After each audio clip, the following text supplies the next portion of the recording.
Welcome to the Windows Computer and Technology channel. And we see the people that update from Windows 10 to Windows 11 from time to time complain about performance issues.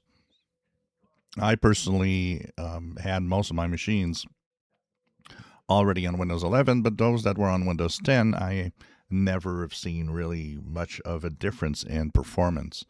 But I can see that some people do, and there was a interesting article that was talking about the fact that Windows 11, especially 24H2, 25H2, is significantly different.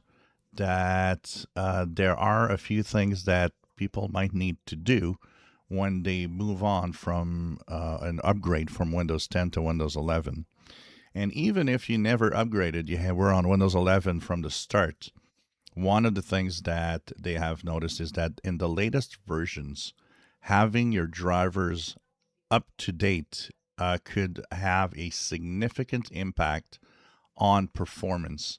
One user on Reddit was mentioning that, for example, is a solid state drive was not performing as well, and he had one of those Samsung Evo really fast SSDs, and he was saying that he couldn't see performance going very good on read and writes on the solid state drive.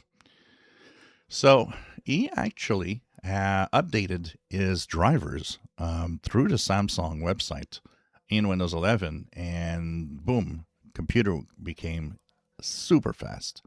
And he said that that was something that surprised him because he was looking at the performance of the SSD using the Crystal Disk software and was wondering why it was so slow. And in one separate post, also, Microsoft does mention that when you are on the latest versions of Windows 11, it's extremely important to have the firmware updates to your computer, the UEFI firmware updates. Make sure you have the latest because they enable and also change some of the settings, and that the performance is different. They also, of course, mentioned that most drivers that were for Windows 10 aren't really the ones that should be used for Windows 11. And if you're on Windows 11, and I've been since the beginning, the older Windows 11, like 22H2 and stuff like that, actually the drivers and the performance could be different because 24H2, 25H2 have significant changes in the core of the computer. So if you do find that your PC, which should be performing top notch, doesn't perform as well as it should, maybe it's time to look for some of these drivers and firmware updates. Make sure you have the latest, especially since it's been years and you've never really checked that out, never updated UEFI firmware, never updated any drivers. It could be worth it to go on the manufacturer website, check what's up to date and what you should install.